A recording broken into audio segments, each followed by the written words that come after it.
Ladies and gentlemen, I hope you enjoyed your meal. If I could have your attention.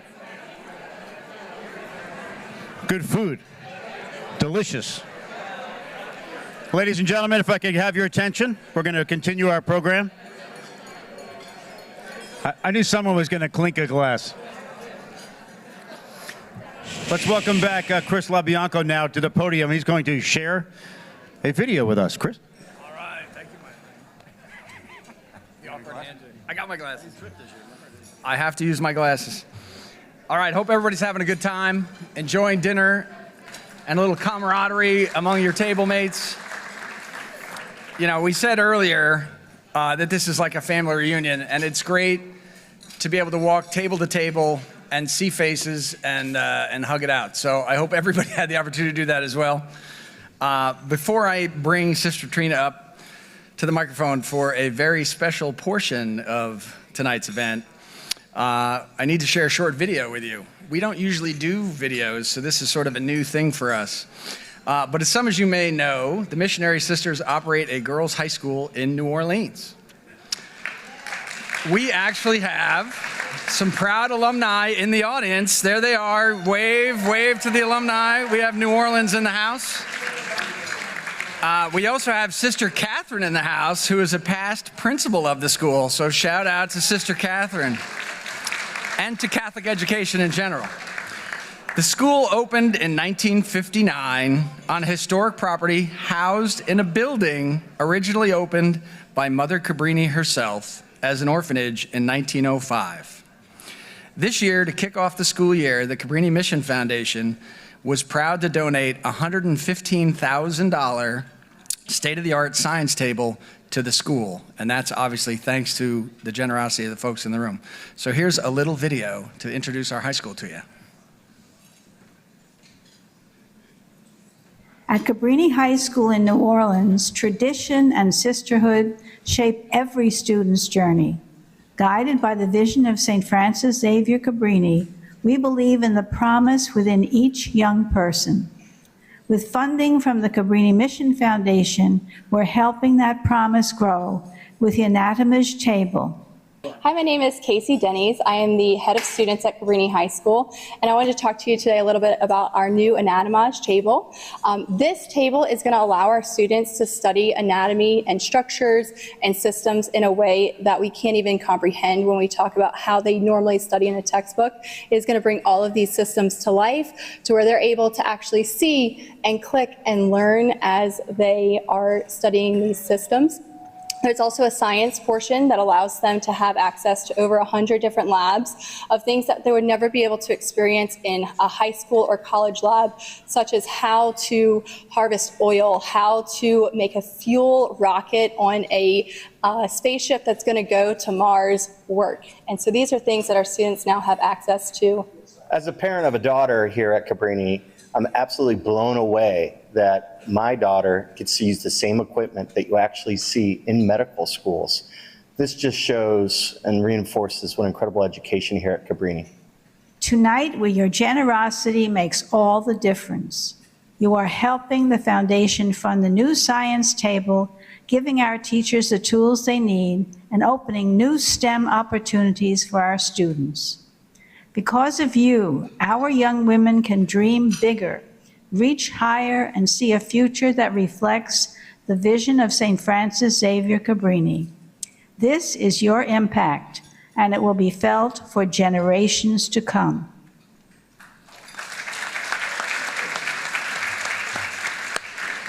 All right, at this time, I'd like to bring up the chairperson of the Cabrini Mission Foundation Board, Sister Petrina.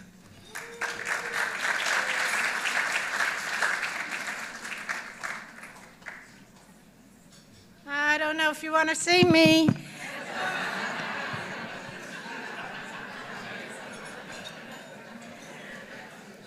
God is good.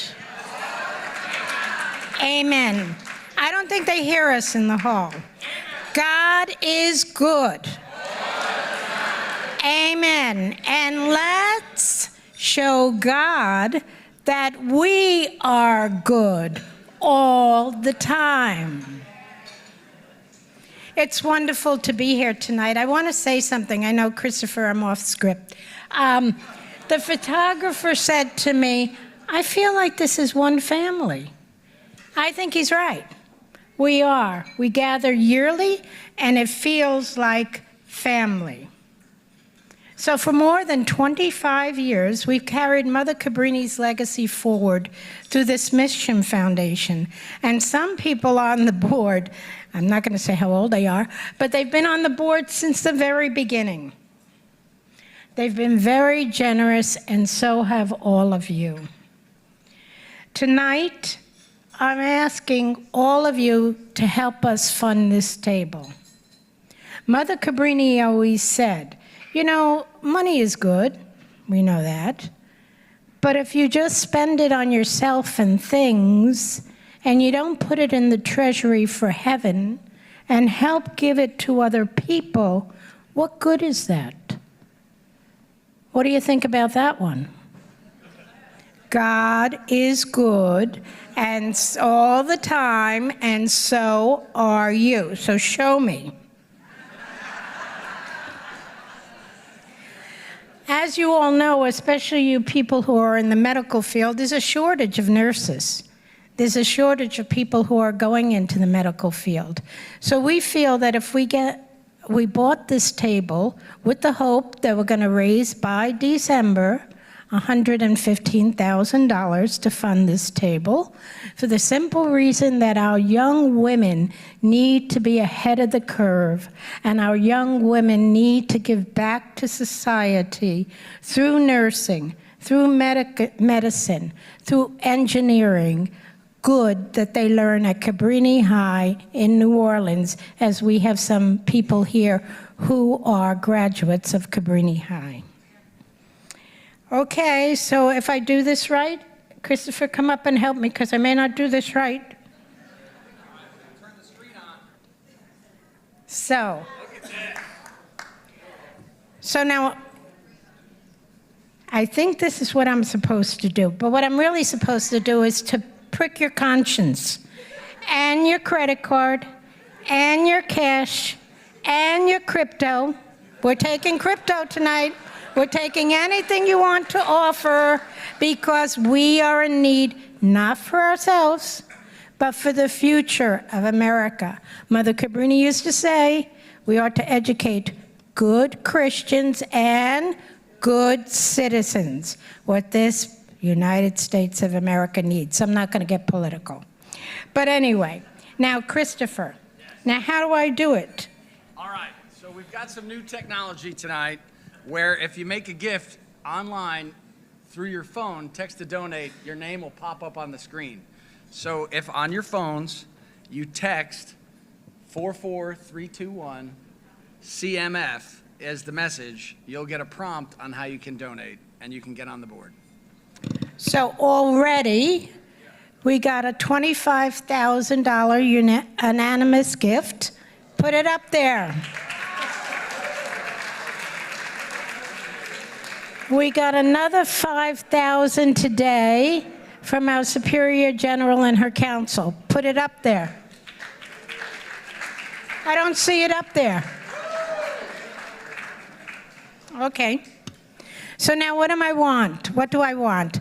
I want a match to our Superior General's donation. That's $5,000.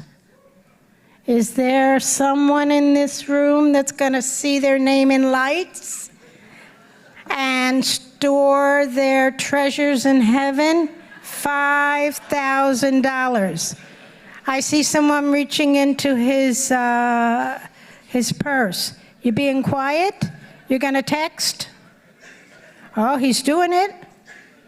Is it going up there?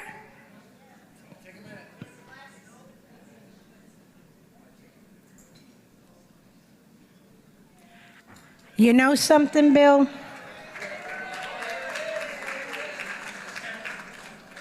I knew it, Bill. I said this morning at prayer, Jesus, Bill's heart's going to move. He's going to match that 5. Thank you. Okay, let's see who will go for 4,000. Did a hand just go up? 4,000? Do I have to go down?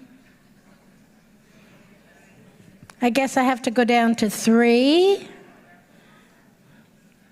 Oh, I hate to go lower. Remember, there's a lot of tariffs on Christmas gifts. So give your grandchildren some good Christmas gifts and tell them you gave to the poor. 3,000? 2,000? Oh, this isn't working tonight. What happened? Is it working, Chris? 2,000?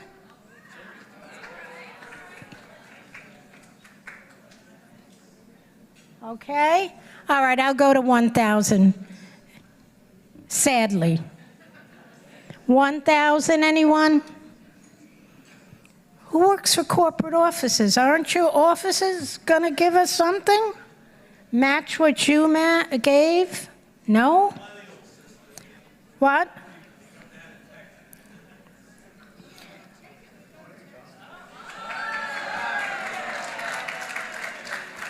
That's good.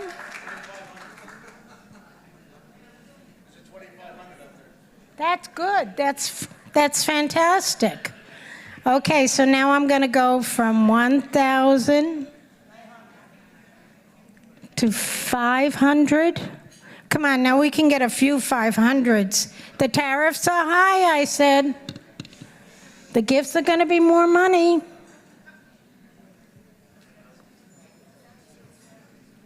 No? Nothing, Chris?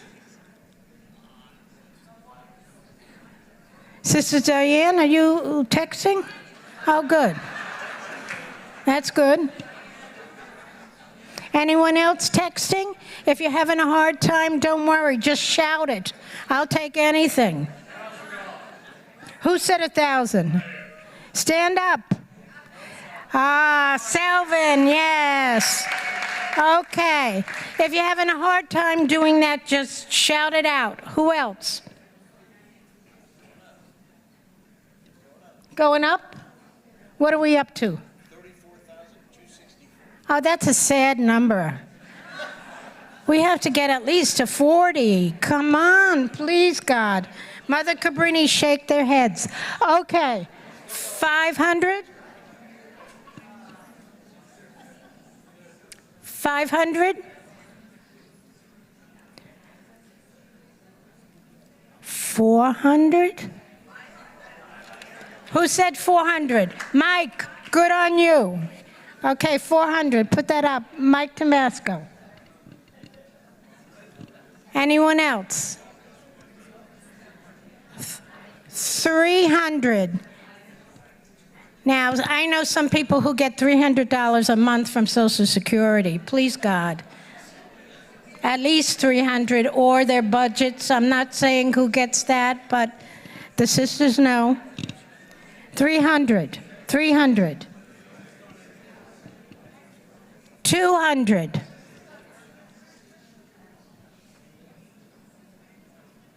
Oh, wonderful. Great.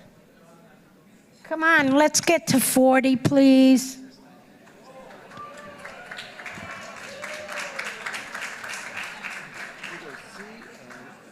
Yes.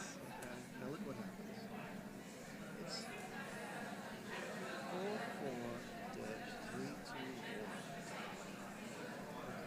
44-321. It says link. Yeah, but look at what it comes up. Christopher, he needs help. Look what it is. Oh, What the heck is that? I don't know. Christopher, somebody hacked. What's a cloud What are dot we up to? optics? We're up to 100? That's why you're not getting anything. Does anyone have crypto? Oh, back there. That's what comes up. You got the wrong link. No. Hold on. How do we do that? CMF 44-321 and Canal Boathouse comes up. No, it's, hold on. It's 44321. And then the message is, I gotta get to your message. Yeah, that's what I hit. It's not working. It's not working.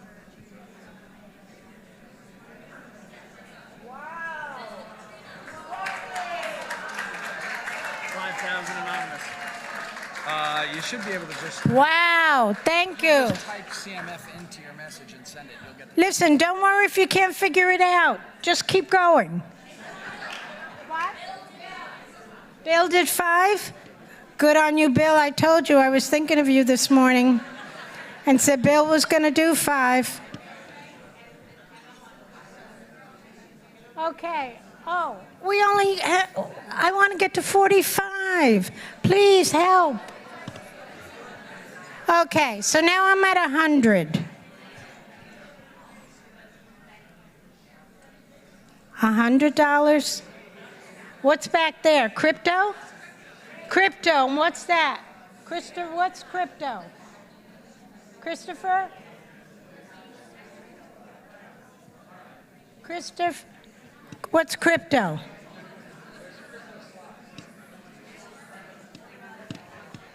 Keep going. She wants to give crypto. How much of crypto? 100? Okay.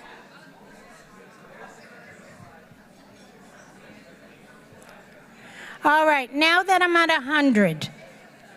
Yes.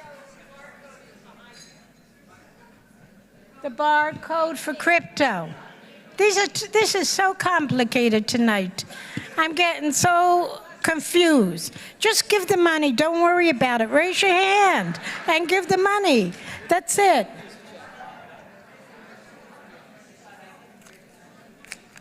I like this the old-fashioned way.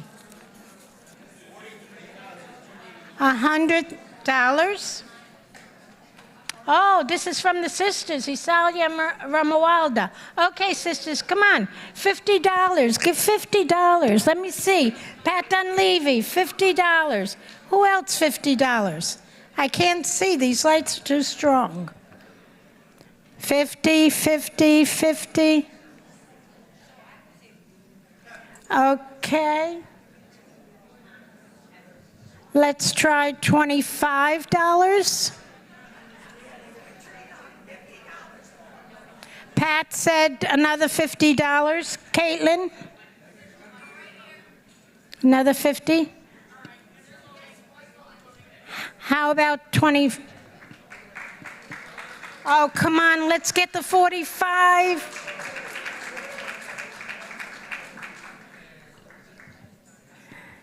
You know, the doctor's table should know you need more nurses, you need more doctors. Listen, we need that for the future. We need it for the present. These women are going to be good servers. We got it, we got it. But you're not finished because I went to 25 and I'll go to 10. And if you don't want to put it up there, I'm coming around with a little bag in case you don't know how to do that. So I want to say thank you to everyone. We met our goal for tonight. We're going to go above the goal. Okay, here's another 100. Oh, good. Wow. Wow.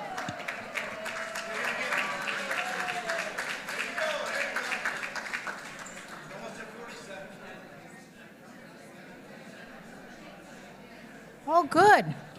You still having a hard time, Sister Diane? You got it? You put it up there already? Oh, good. Anyone else? Well, I want to say thank you to all of you. We reached 45. So 45. We're going higher. Pat?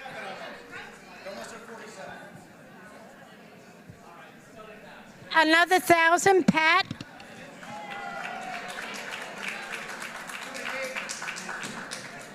Bring us to 48, someone. Wow, that'll be half of what we wanted. Okay, thank you very much, but I will be around with the bag in case you have coins or crypto or dollars or anything for the sake of the women of the and nurses and doctors of the future and engineers. I want to say this is not an easy event to put together, so I want to thank our staff for all the good work they do.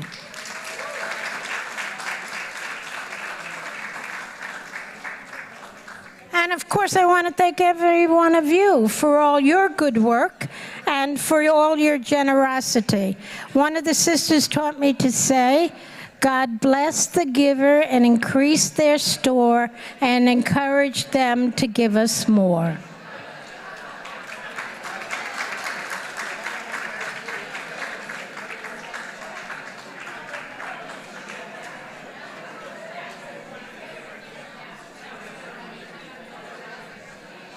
Can't say no, right? Sister, you're closing in on 50 right here. Look.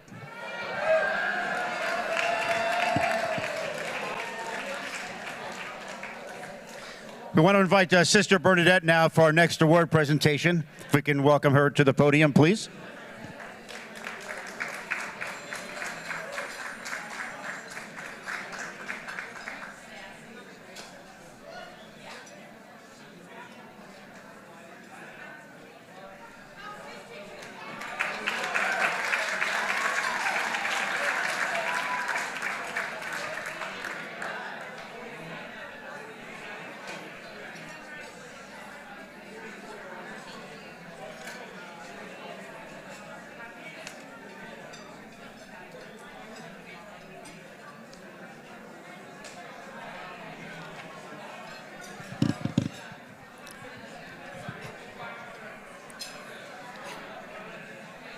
If I could have your attention.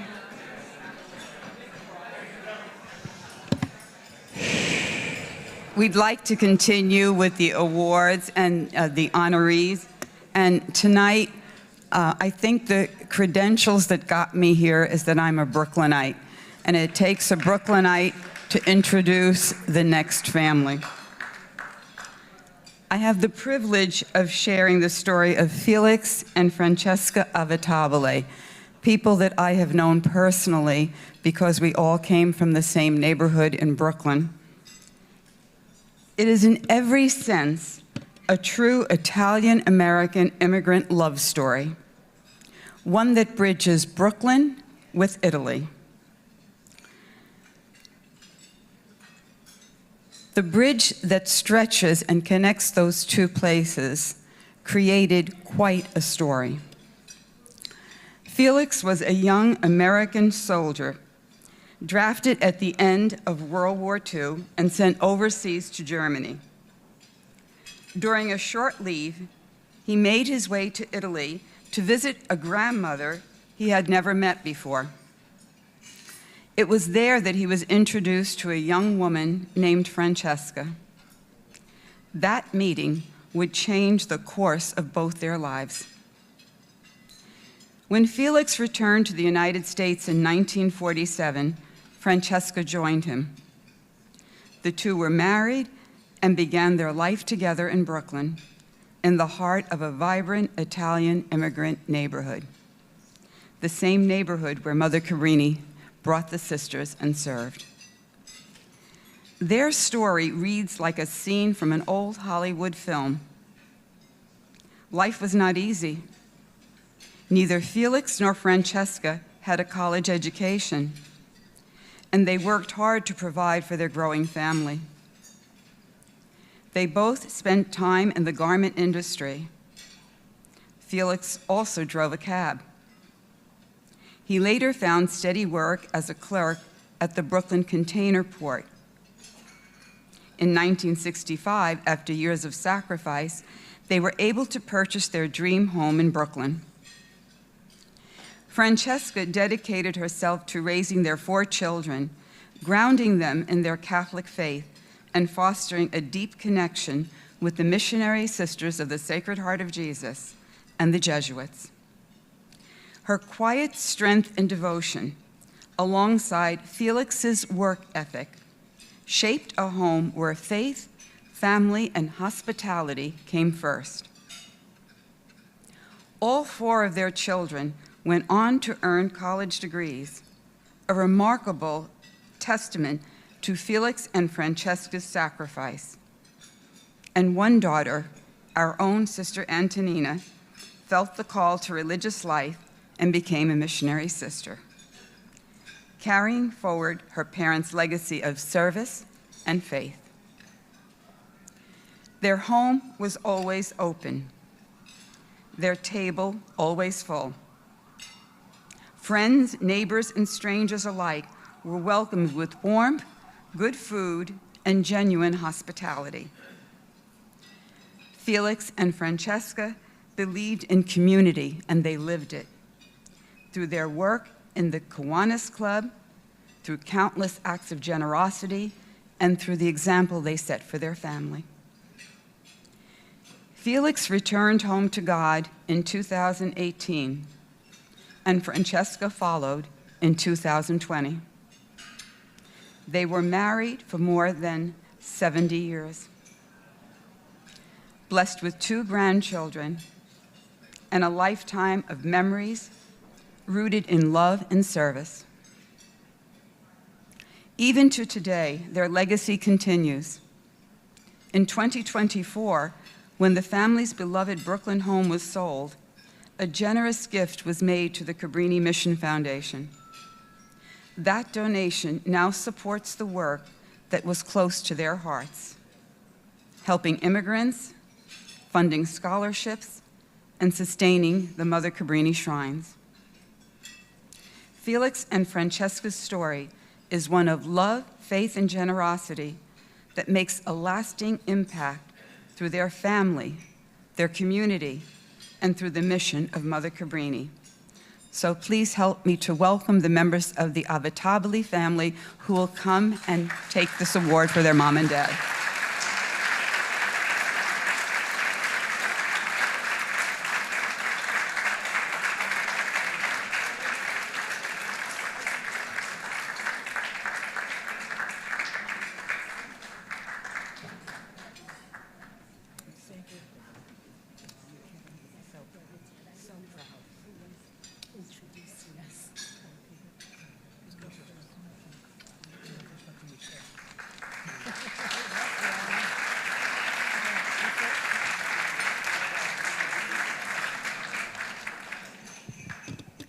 Good evening, and thank you for honoring our parents.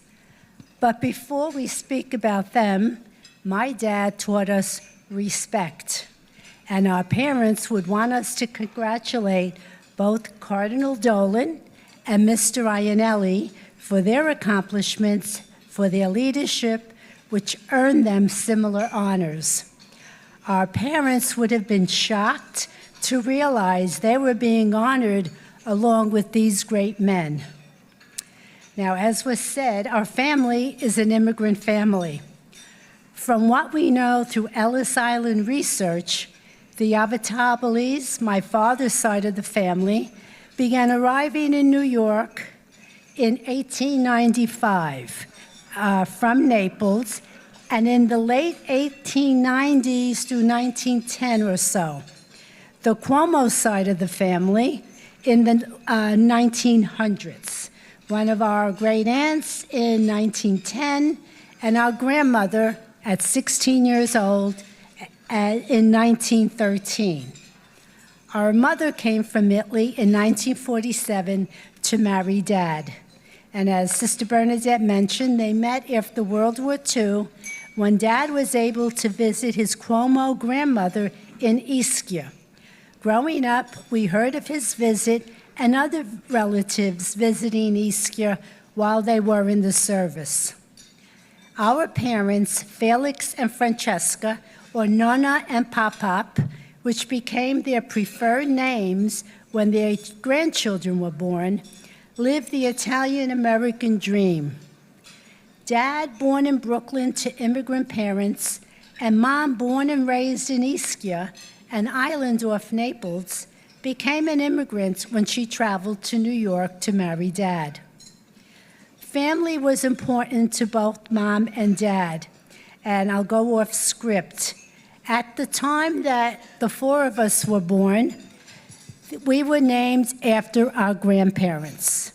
So I was named after my father's mother. My brother Al was named after my dad's father. Libby after my mother's mother, and our youngest brother after my mother's father, exactly as their names. So our parents had family and friends here in Brooklyn and Queens. We're happy to visit and talk about old times and what was going on with them at the time. Dad lost his mom at an early age, and Mom lost her dad at an early age. They were between 8 and 10 years old. Dad lost his father while he was a teenager, and I think Grandpa was 49 years old. The only grandparent we knew was my mother's mother, whom we visited in Eastgear in 1959, and what an experience that was. But there's not enough time to go into that. Now, education was important also. Dad finished high school and was drafted into the Army Air Force toward the end of World War II. And Mom finished elementary also, only. Her dad died when she was 8, and once out of school, had to help with the home and the laundry work they did to support themselves. Mom came not knowing any English, but learned as we were in school and also through TV and the newspaper. She loved I Love Lucy. She had her difficulties too. Going to the grocery store was a problem, since early on she did not read English and boxed items were difficult to discern, and someone was not always available to go with her. She would come home with things she had not intended to buy. She made many friends in the neighborhood, as most of our neighbors were from immigrant families. Our pediatrician, Dr. Frank Justra, who made house calls in those days, was a great advisor for my mom.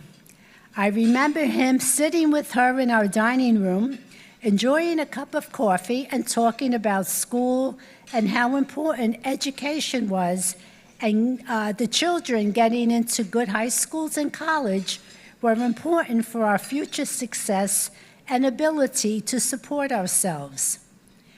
In their own way, they upheld and taught us important ideals.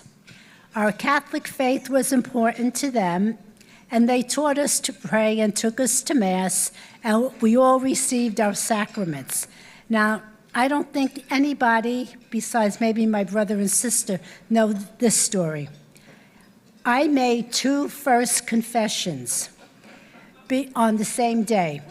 Before First Communion, the priest came to school to hear confessions. Now, we had to be maybe 120 to 180 children. So the rest makes sense. I had Father Del Vecchio, who did not give me a chance to say anything on my list of sins. No problem for me until I got home and was asked about confession. Once my mom heard I didn't have a chance to say my sins, my mom had me change back to my uniform and took me to the church where the public school second graders were going to confession. My teacher was there, that was Sister Olga, and in shock when she saw my mother and I arrive. My mom told her I had to do it over. I did, and left the confessional in tears as I had to tell the priest why this was my first confession. My mom thought now she made a real confession. So now I have another story. My mom came from Italy with a beautiful statue of the Blessed Mother, which was on a beautiful backboard, and she had it on the dresser in their bedroom. Now, since we had a small apartment, the youngest person in a crib shared that room with them. So when my mom put our youngest brother to sleep, she would say to him, "Be good. The Blessed Mother, La Madonnina, is looking at you. Be good."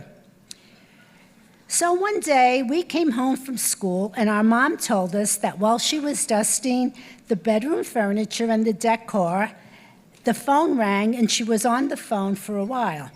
When she returned to dusting, she noticed the Blessed Mother, who was on the bed, had pieces of her nose missing. My mom asked Sal what happened, and he said, now he was only a toddler, he didn't like the Blessed Mother looking at him every night. So he got even in his own way. Mom did think it was funny.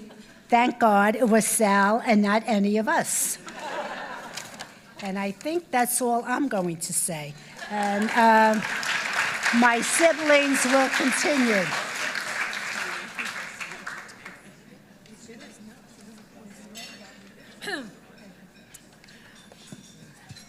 Good evening to all, especially our other honorees.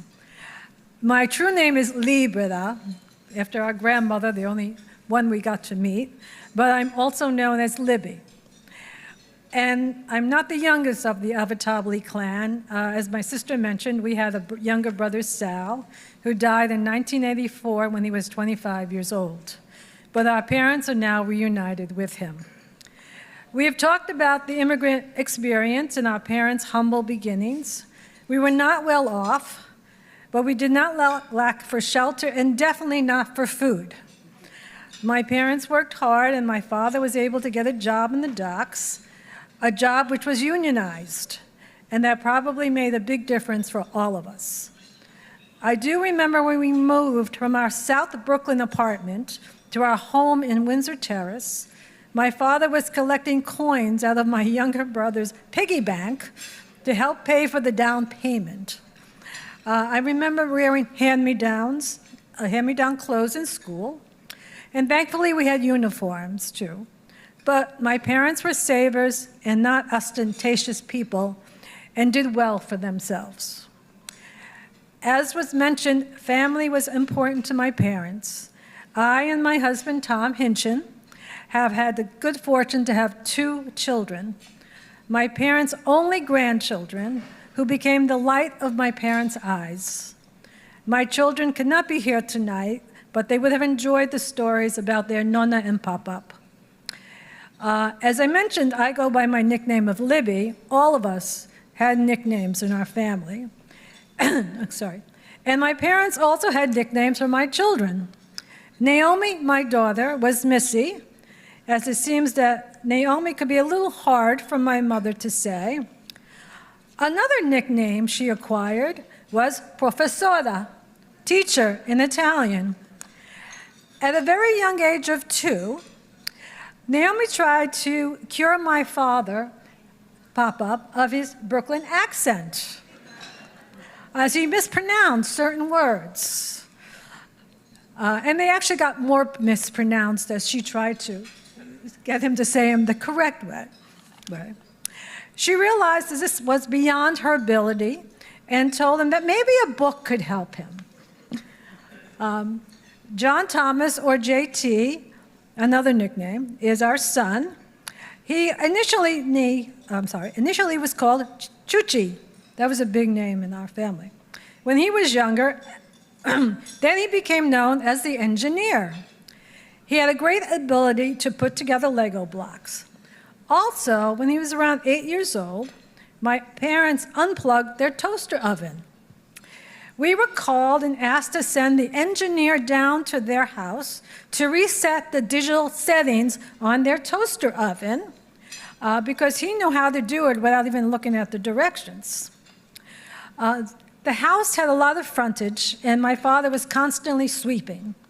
My family lived down the block from them, and so one Halloween, when we were going out trick-or-treating, our son, about 2, when we got to my parents' house, decided he didn't want to go any farther. He wanted to help Pop-Pop sweep. Naomi, at a young age, enjoyed sitting at Nonna's kitchen table to help her make struffoli, an Italian pastry my mother always made during the holidays. Now that they are grown adults, they are interested in carrying on some of the cooking traditions from my mother. Naomi has made struffoli on her own and brought them home for us to taste.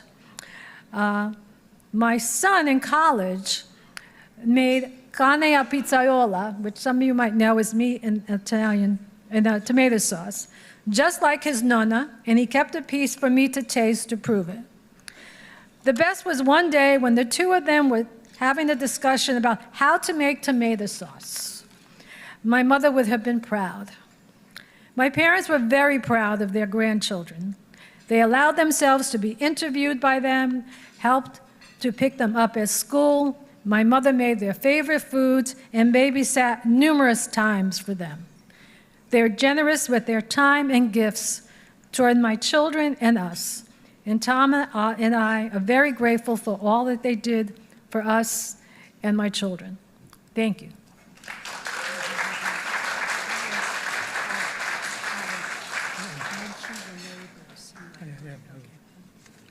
Good evening. I'm Alex Avatabli. I'm going to cut my words short. First of all, Sister Bernadette pretty much covered so much, and I think we're running late. But let me go off script for a moment, take a little personal liberty. I just want to ask Mr. Glenn Chuck to please extend my best regards to your colleague, Larry Mullins, who I enjoyed listening to in the afternoon. Great announcer. Please. On behalf of my parents, and like my sisters, I too congratulate the other honorees this evening, Cardinal Dolan and Mr. Vincent Iannelli. In the vernacular, it would have blown my parents' minds, and they would have been delirious with delight to be honored alongside a cardinal. My parents also would have applauded Cardinal Dolan for his commissioning the mural honoring immigrants, and among others, featuring St. Francis Xavier Cabrini, the patroness of immigrants, which mural will adorn a wall of the anthrax of St. Peter's Cathedral, and which will be unveiled for the first time this very Sunday during the 10:15 Mass at St. Patrick's. And also going off script again, speaking of St. Cabrini and speaking of our current Pope, when I heard that American was elected Pope, that was okay. When I heard he chose the name Leo, that gave me great joy. Leo they said to us that he intended to follow in the footsteps of Leo XIII, who was a personal friend of St. Cabrini. If you know the story, she went to him, she wanted to go to China. He said to her, no, you need it in America. The Italian immigrants are having a hard time. You must go there. And he sent her to the States. And then when she came here and she had problems with some members of the hierarchy, she would write back to him and made some visits back to him again, and he backed her up. He would tell those people, leave her alone, let her do what she wants.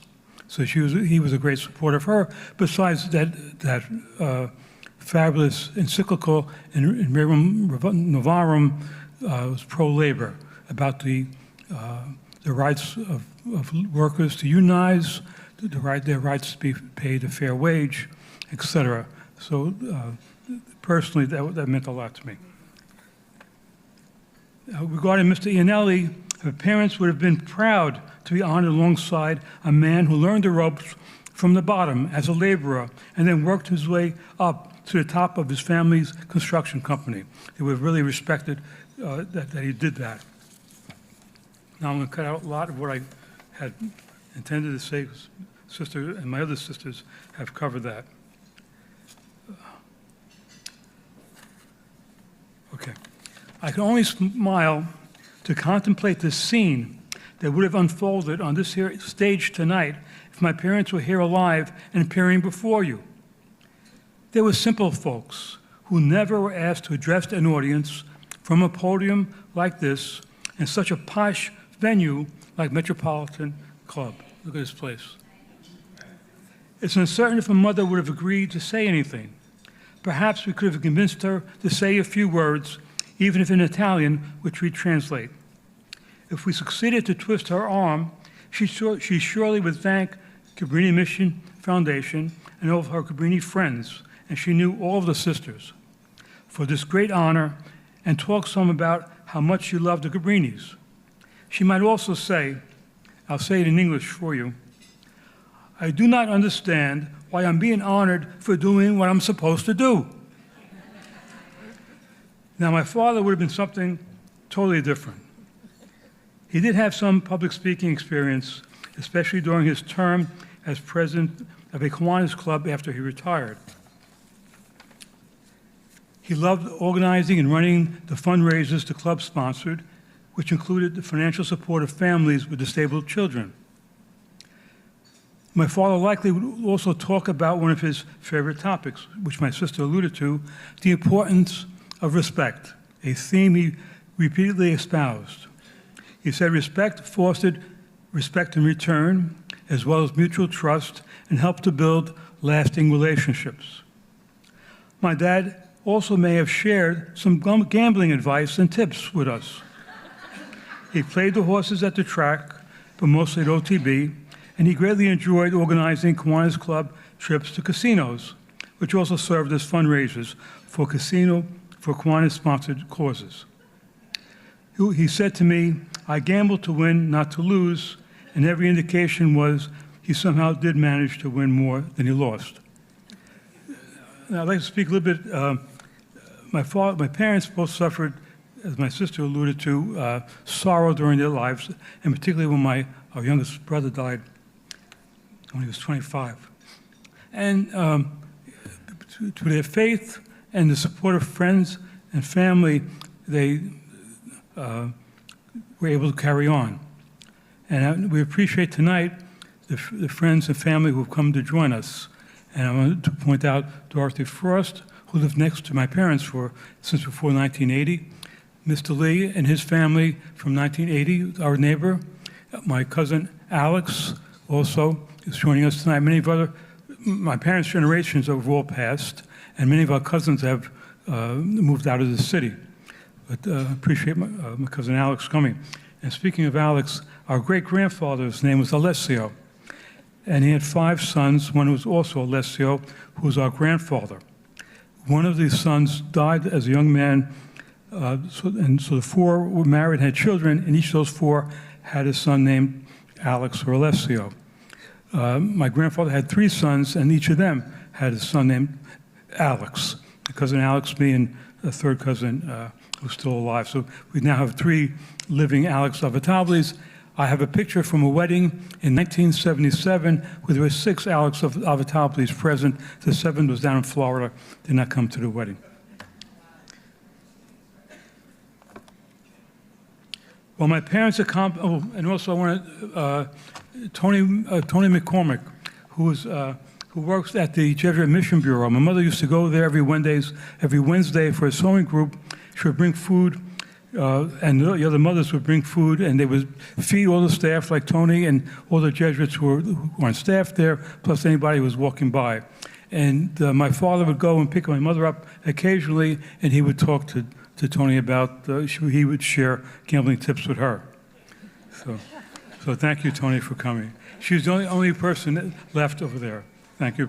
We appreciate it.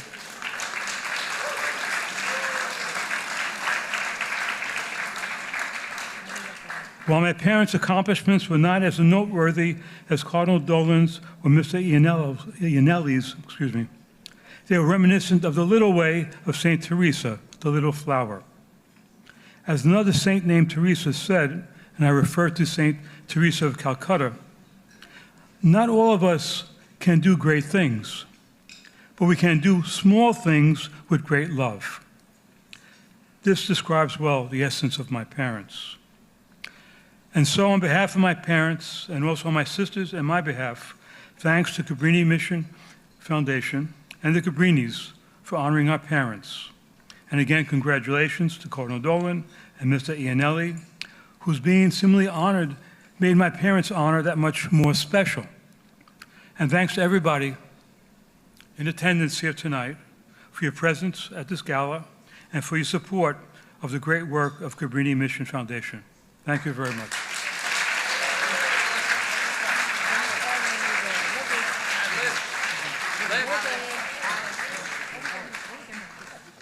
This is heavy. Who's going to stand in the middle with this? Yeah, the strong one. Oh, come on. You're going to, well, you each have something else too. Oh, wow. To take that home. Okay, look this way. Look that way. Dante's leg. Each one. Okay. You got a heart too.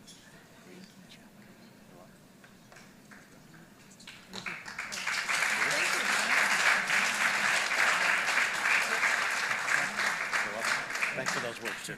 And Chuck.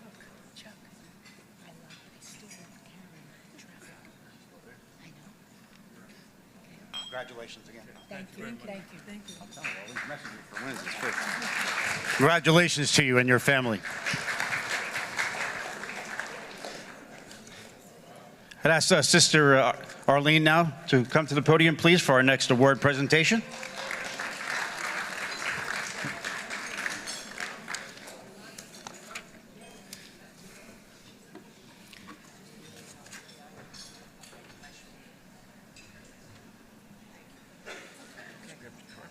Oh, okay. Thank you.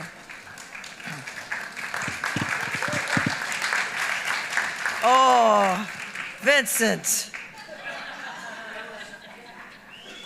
Buonasera a tutti. Good evening. Attenzione a tutti, in particolare a Vincent. Attention everyone, in particular Vincent. Vincent, these words are for you, so let's begin. Not too far from here, in another Brooklyn neighborhood. All right, keep it down. Another Italian family was laying down its roots. Back in 1912, Vincent Iannelli's grandfather rolled up his sleeves and founded Iannelli Construction Company. What started as a small family business has stood the test of time, more than 100 years and counting. But who's really counting? Now, our Vincent just didn't walk into the office in a suit like we see him in tonight on day one.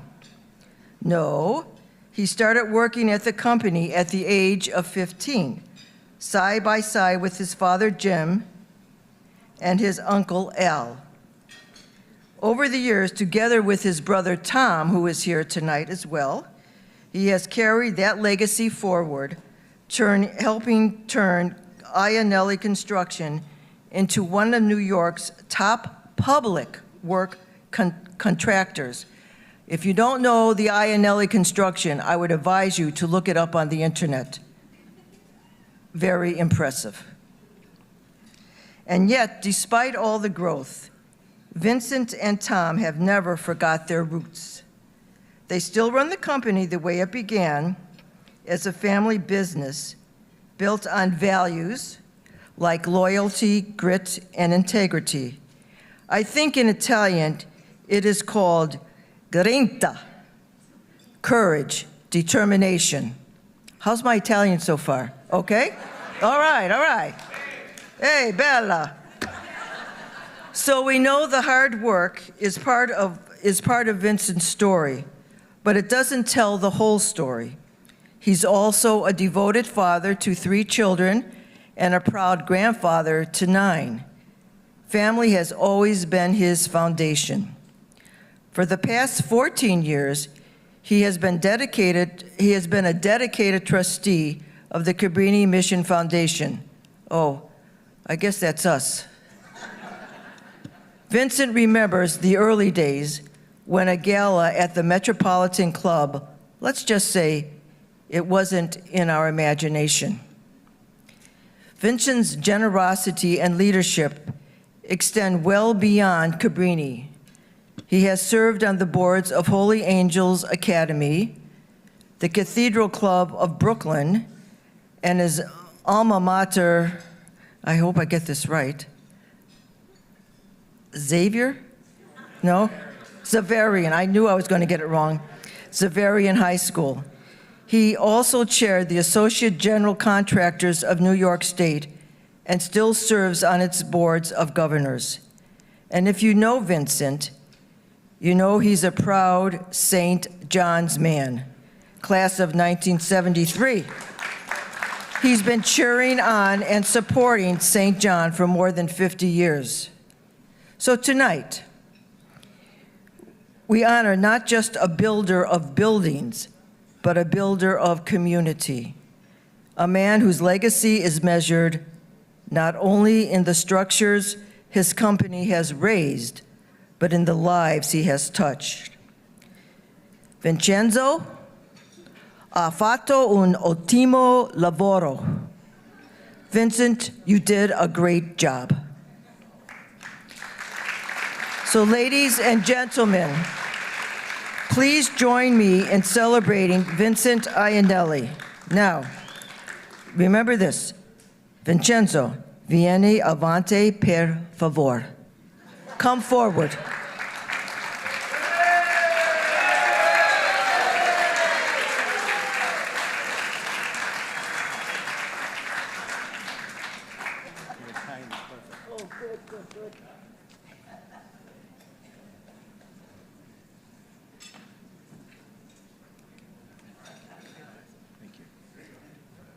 Oh, go ahead.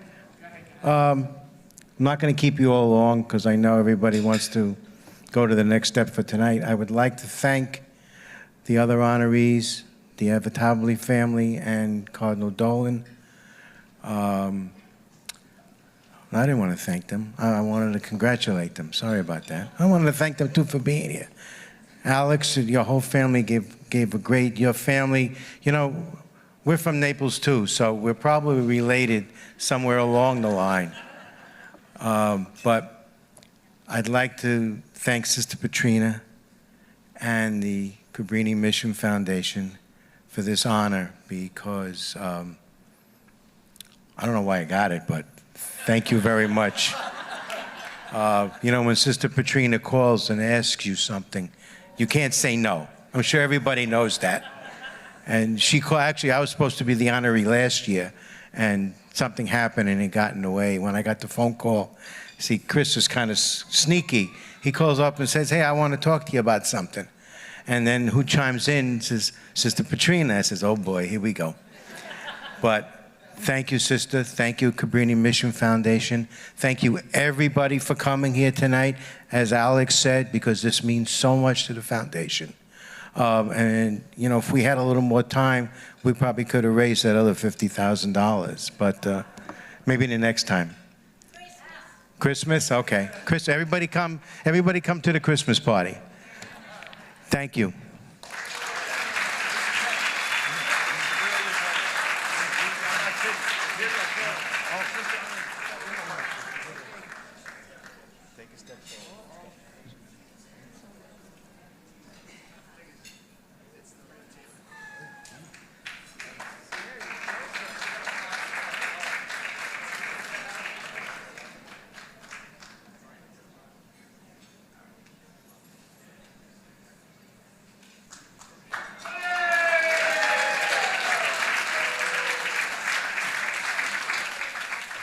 Congratulations again, sir. Congratulations. What a night, right? Fantastic.